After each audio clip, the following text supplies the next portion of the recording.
Hello, today's story takes place in Osaka City, located in the Kansai region of Japan. Osaka is the country's second largest city, famous for its rich cuisine and the warmth of its people. In 1985, in this vibrant city, a bizarre murder case shattered the city's peace, leaving people filled with suspicion. Is Osaka, once known for its hospitality, still as safe as it used to be? So, who is the perpetrator hiding in the shadows? Next, let's turn back time to June 17, 1985. On June 17, 1985, it was a Monday.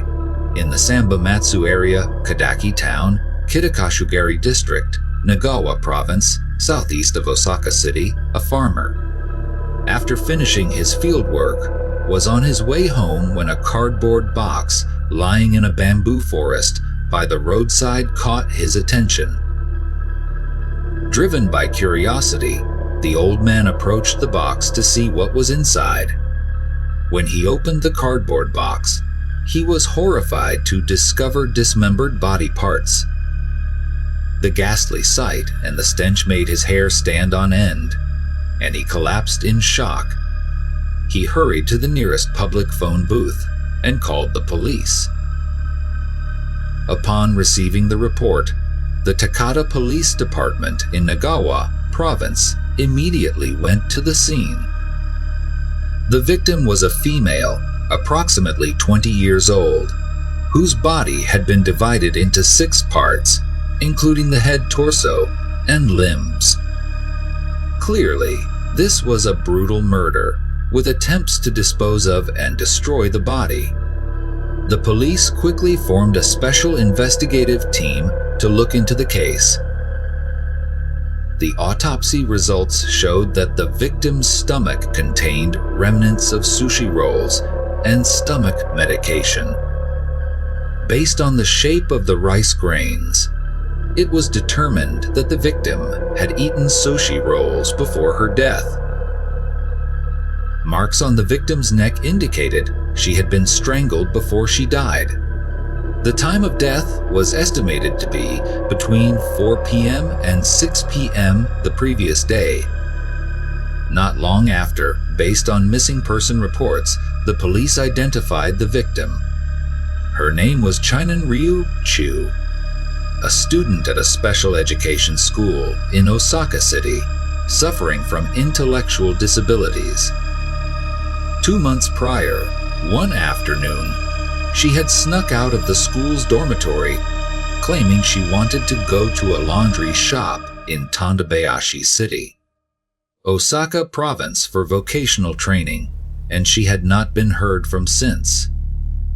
The following day, when Ryu-Chu was found missing, the school supervisor reported it to the police. Though Ryu-Chu was not as quick-witted as her peers, she had always been cherished and protected by her family. The family was devastated to see their daughter murdered so brutally. Unfortunately, due to the limited investigative technology at the time, the police could not find additional clues. 3 months after the murder, the chief of the Takata police received a strange letter postmarked from Osaka Province. The white envelope had Chief of the Takata Police Department scrawled in black ballpoint pen on the outside, and the words, "The 22-Faced Phantom," printed on it. All the characters seemed to be drawn using a ruler and pen, perhaps an attempt by the sender to conceal their handwriting. This reminded the chief of the Glico Candy Company's incident, a nationwide sensation in Japan over a year earlier, in March 1984. In that case, the criminal had called himself the 21-Faced Phantom, borrowing from a character in the famous detective stories by Edogawa Rampo. Could it be the 22-Faced Phantom this time? The chief wondered, as the culprit flaunted his defiance of the police. Inside the letter, it read, "I am the one who killed Ryu-Chu. "Come and catch me if you can." The tone was incredibly arrogant, openly challenging the police in a brazen manner. Moreover, the letter detailed the heinous acts. At 2 p.m. on June 16, 1985, the perpetrator met Chinen Ryu-Chu in the Sutenkaku area. Noticing she was a young, pretty student but seemed somewhat slow, he lured her to a sushi restaurant. After the meal, he took Ryu-Chu to his apartment and committed heinous acts. He then gave her 10,000 yen, about 1.7 million VND at current exchange rates, as compensation. He thought such a sum would bring joy to a student for a while. Unexpectedly, Ryu-Chu showed disdain, saying it was just a small amount. Enraged, he strangled Ryu-Chu to death. Subsequently, he used a kitchen knife, saw, and other tools to dismember the body and stuffed it into a cardboard box. The next day, he rented a truck transporting the box to a bamboo forest in Nagawa province. The letter contained details about the location and method of the crime that had not been disclosed by the police, confirming that it was indeed sent by the perpetrator.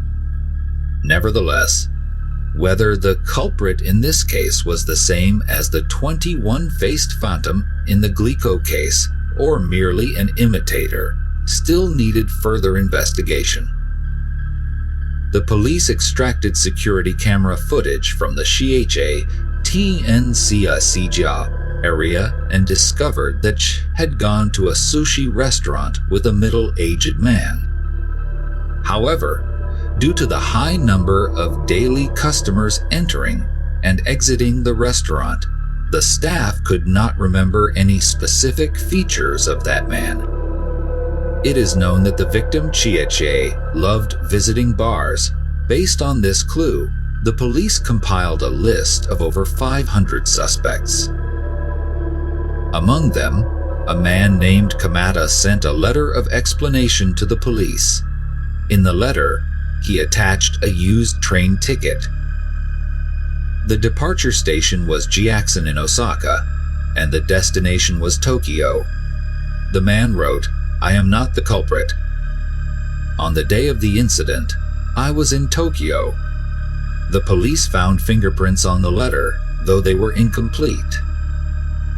After comparing them with the fingerprints on the envelope from the bizarre 21-faced individual, the police noted some similarities, but ultimately concluded they did not match. Later, it was discovered that this conclusion was erroneous. The police also investigated the laundry mentioned by Chinen Chichu before disappearing. They visited the laundry to inquire from the owner and staff and examined the security cameras, but found nothing unusual. After a long period of investigation without progress, the case gradually hit a dead end and became a cold case. Then, 9 years later, another murder occurred in the same locality. On April 3, 1994, in the mountainous forest area of Kamazushi Village, Hapakino City, Osaka Prefecture, a couple was strolling in the forest, chatting cheerfully, hoping to gather mushrooms. When they arrived at an unusual mound in the bamboo forest, curiosity made them dig up the mound with a shovel, and they were horrified to discover a dismembered body inside. The police immediately arrived at the scene, and the horrific sight made onlookers shudder. The victim's head and limbs had been severed. Apart from the left leg and torso, the other parts were missing. The chest and lower abdomen had been disemboweled, revealing the murderer's brutality. The police immediately linked it to Chaga's murder 9 years prior, with an almost identical modus operandi. As they combed through the forest for more clues, the police unexpectedly found another body. The following day, About 150 meters north of the first body's location, near a prefectural road, they discovered a third body. This body was severely decomposed, leaving only bare bones. Based on the cut marks on the bones, it was determined that the victim had also been dismembered with a saw and other tools. Both victims were women around 40 years old. The police concluded that this was a serial murder case committed by a particularly brutal perpetrator. The series of gruesome murders led the police to believe that a serial killer with perverse behaviors had emerged in the area. 3 months later, the second victim was identified as Yuda Nishikazuyuki, 45 years old. Records showed that she lived in Tenkin-Chasuagashi, Nishi District, Osaka City, and worked as a bar hostess. Due to the nature of her job, her family initially did not report her disappearance to the police. Only when her colleagues couldn't contact her did they realize something was amiss. 4 months later, the first victim was identified as Nakano Kameko, 38 years old, the owner of a small restaurant in the Chuo district, Osaka City. Nakano was known for her kindness and was loved by many customers. Additionally, she ran a second, hand clothing business, buying and selling unique, high-quality items at reasonable prices. After Nakano went missing, her customers assumed she was on a trip and did not immediately report it to the police. The police consolidated the 3 murders into a single case, naming it the Osaka Dismemberment serial killings.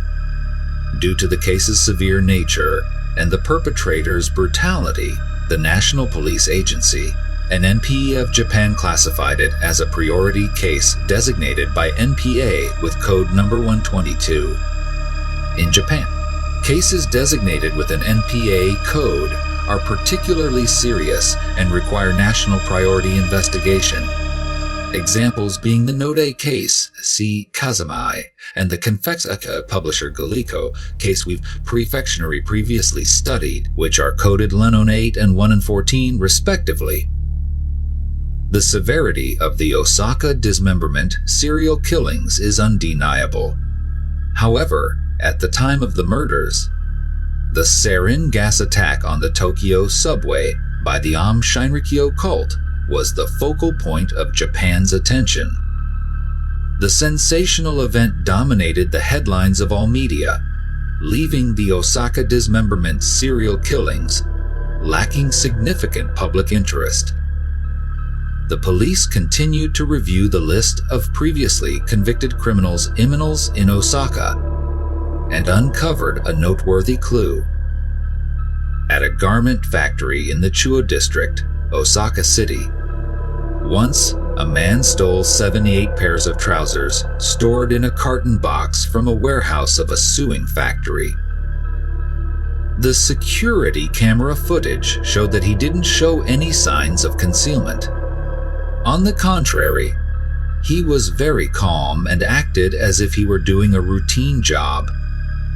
He carried the carton box on his shoulder, walked confidently out of the warehouse, and even glanced nonchalantly at the camera as he passed by.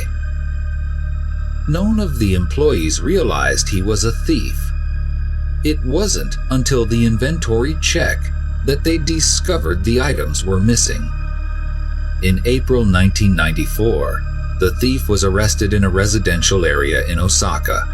When his identity was revealed, the neighbors were extremely surprised because he was a well-liked man in the community. This man, Kamata Yasutoshi, 54 years old, grew up in Mikata City, Hiroshima Prefecture. According to Kamata's account, his father was once a world-famous hotel tycoon, but after his father's death, the family fell into decline. In the 11th grade, Kamata had to drop out of school and move to Osaka to learn cooking. At 20 years old, Kamada got married and had 2 children.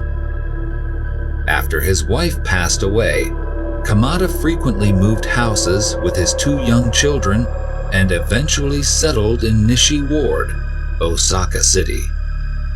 There, he married a woman who worked in the garment industry, but the second marriage lasted only a month due to conflicts between his new wife and his children from the first marriage.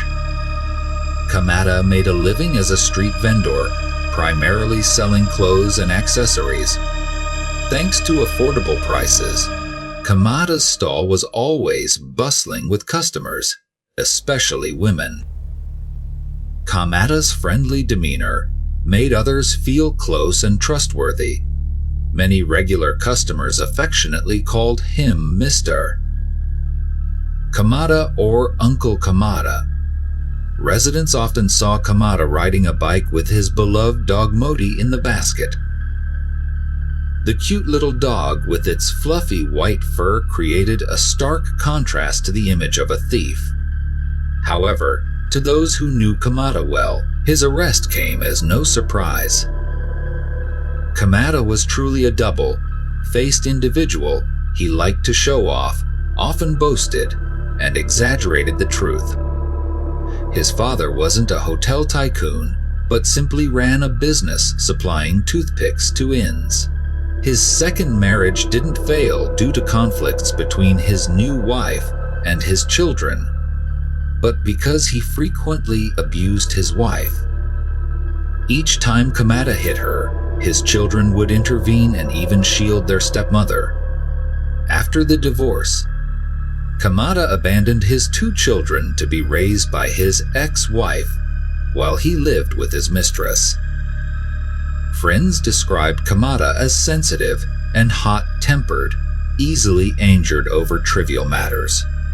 Once, during a meal with friends, he threw a fit and yelled uncontrollably just because the meal cost more than expected. Whenever he got angry or felt drained, Kamada had a habit of strangling others. Many restaurant and eatery owners in the area wanted to avoid this man. The clothes Kamada sold were all stolen. He usually targeted factories with loose management and poor security. After scouting and understanding the factory's schedule, he would disguise himself as a potential customer or distributor to tour the workshop. Then, he would quickly steal 1 or several boxes of clothes and casually walk away. Since these clothes didn't have clear origins or legitimate invoices, Kamada couldn't sell them through official distribution channels. Therefore, he chose Tobita Shinchi, a bustling area, to sell his stolen goods as a street vendor for quick profit. In October 1989 and August 1991, Kamada was arrested and imprisoned twice for stealing clothes. In 1993, he was released from prison and continued his old habits, getting arrested again for the same crime 4 years later. During the investigation of the new case, the police received a letter claiming "I am not a tycoon," sent by Kamada himself. To avoid confusion, the police used the latest technology to compare fingerprints and discovered an astonishing truth. Kamada was not only the person who sent the explanatory letter, but also the one who sent a challenge letter to the police under the pseudonym, the 22-faced monster.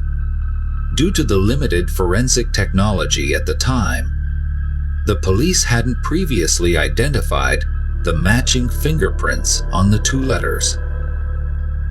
After being arrested, Kamada confessed to all his criminal activities, including the Shinichi case and 2 subsequent dismemberment cases. The police verified Kamada's vehicle rental records and found that during the Shinichi case, the distance Kamada drove matched the distance to the location where the body was disposed of. Regarding the two later discovered bodies, Kamada also provided detailed accounts of his crimes. In July 1993, at a small eatery in Nishi Ward, Osaka City, Kamada met Ironishi Kazuzuki, 45 years old. Kamada frequently carried a lot of cash when he visited the bar. Because of this, the bar owner saw him as a wealthy person. Therefore, when Kamada invited Uranishi to spend the night at his home, she agreed without any suspicion. At Kamada's apartment, he pushed Uranishi onto the bed. Just before they were about to have sex, Uranishi suddenly asked, "How much will you pay me?" This question drove Kamada into a frenzy, and he strangled her to death with his hands. After dismembering her body, Kamada used a car to transport it to a forest in Kamazushi Village, Hibikito City, to dispose of it. 8 months later, Kamada used the same method to lure Nakano Kaviko, 38 years old, a hostess with 3 children, to his home overnight. Since Nakano was also looking to sell some leftover and discounted clothing, the two of them discussed the clothing sale after having sex. At that time, Kamada had just stolen a large box of branded coats and wanted to use this opportunity to make a significant profit. However, Nakano believed that all the coats should be given to her as a gift, so they argued. In a fit of anger, Kamada strangled Nakano to death, then dismembered and disposed of her body in the Hibikito forest, just 150 meters from where he had disposed of Uranishi's body. Apart from these 3 murders, the police also suspected Kamada was involved in another case. The police showed him a photograph of a little girl and asked if he knew her. He stared at the picture for a long time before nodding. The girl in the photograph was Tsukuda Mizoko, 9 years old, a 3rd grade student at Sumiyoshi Elementary School in Osaka. According to Kamada's confession, one afternoon in January 1987, around 4 p.m., he met Mizoko on the streets of Sumiyoshi. With malicious intent, he asked Mizoko for directions to get closer to her. After getting an answer, he gave Mizoko 200 yen as a thank you. Seeing the innocent look in her eyes, his perverse desire surged, and he kidnapped Mizoko, taking her to his apartment with the intention of assaulting her. Witnessing the horrifying scene, the little girl screamed and cried for help in vain. Her feeble resistance only drove Kamada more insane. He strangled her until she died. After desecrating Mizoko's body, Kamada did not dismember her, not because of remorse or pity for the victim, but because he believed Mizoko's small body could easily fit into a carton without needing to be dismembered. He even called Mizoko's home and school to extort money.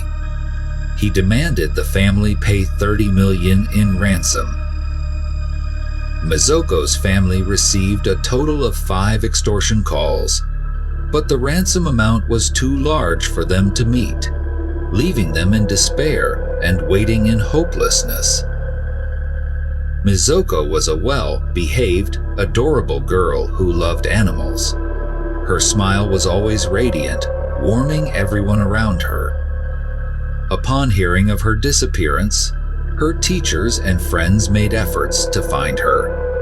Her classmates left many messages on her desk with hopes for her safe return. "We will always wait for you in class. Please stay safe," and so on. In May 1987, Mizoko's body was found in a ditch on the southern side of Mount Koya. Her body was almost completely decomposed. According to media reports, after Mizoko's death, people hoped her soul would be liberated, ascend high, and be illuminated, shining brightly forever. Local monks gave her the posthumous Buddhist name Unkeshi Mayobito. The police reviewed the previous extortion calls, hoping to find clues, but to no avail.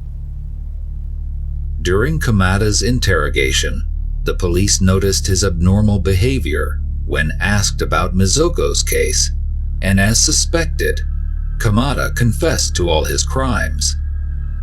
It seemed the case had closed with clear details. However, Kamada continued to claim that the Chinan Mizuko case was not his first murder. More than 2 weeks before Mizuko's case, in May 1985, Kamada met Higa Sachiko, 46 years old, at a bar in Sumiyoshi. Sachiko introduced herself as a housewife with 3 children. Due to marital conflicts, she had left home and had to work as a hostess to make a living. Hearing this, Kamada used his usual tricks, pretending to be a kind older brother, comforting Sachiko, and invited her to his home for a meal while she was emotional. After dinner, Kamada started drinking heavily.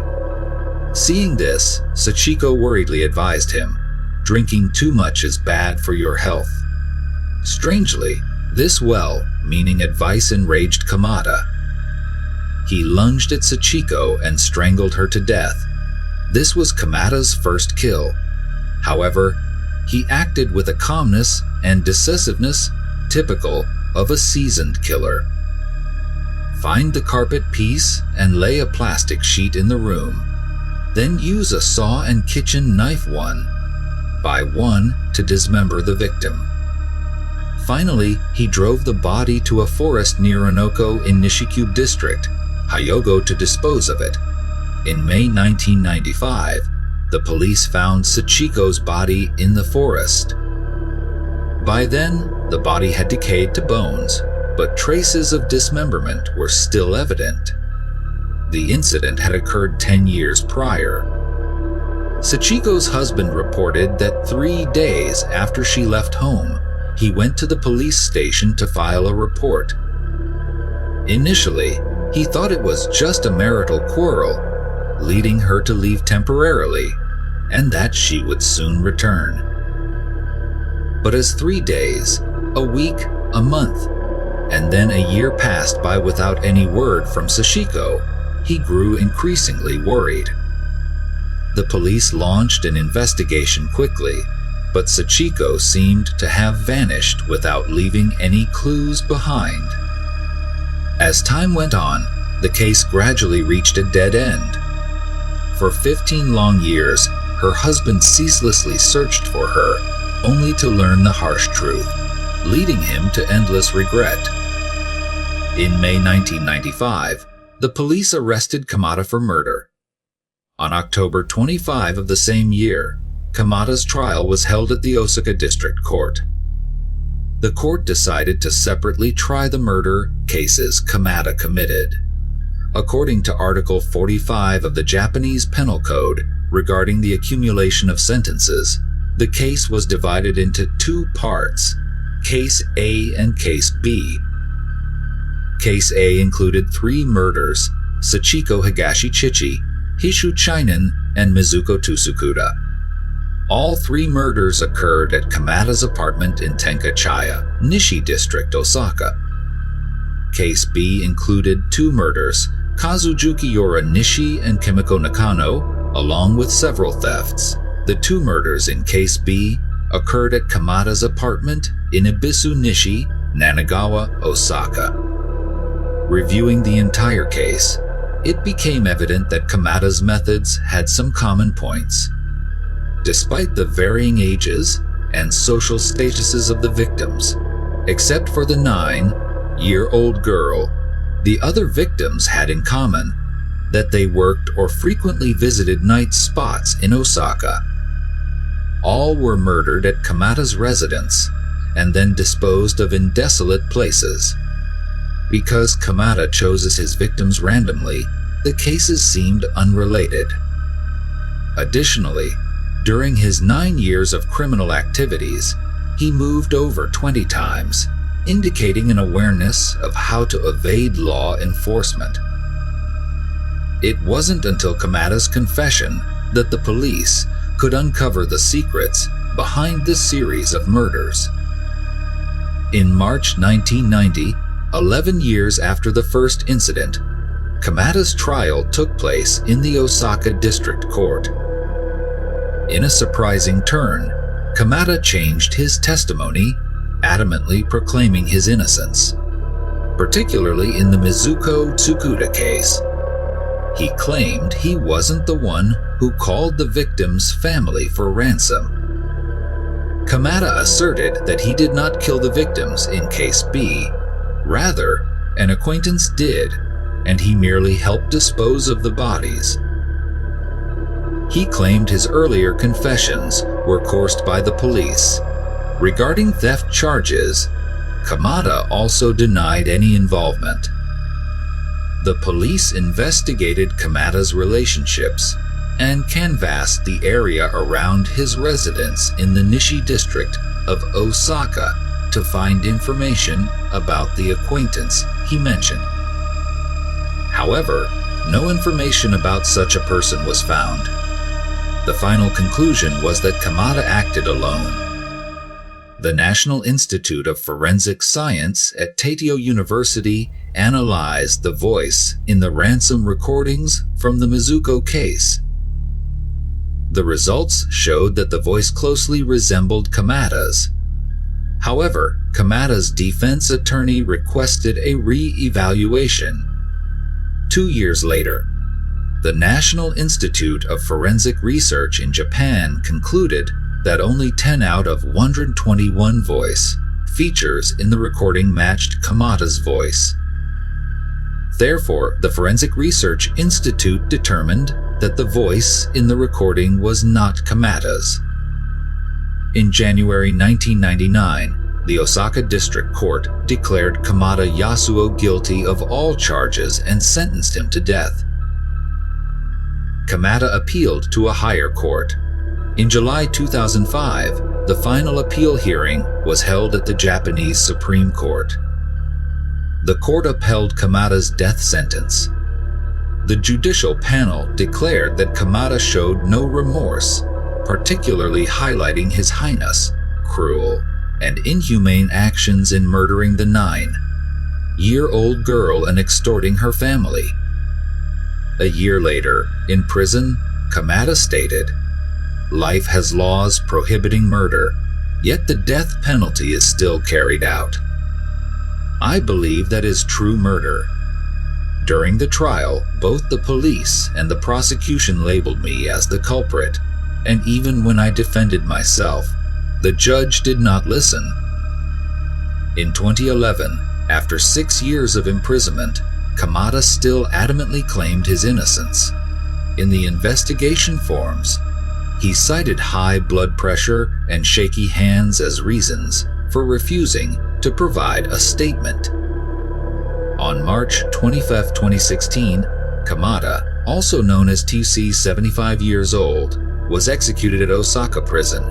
Prior to this, he had been suffering from Alzheimer's disease. The Kamada case, also known as Tikusi, officially concluded after 31 years, and the cold-blooded man had to pay for his crimes. However, this verdict may have come too late for the unfortunate victims. The death sentence for Kamada was finally carried out, ending his reign of horrifying crimes. 31 years, an extended period, was enough for the pain and trauma to be etched in the minds of the victims' families.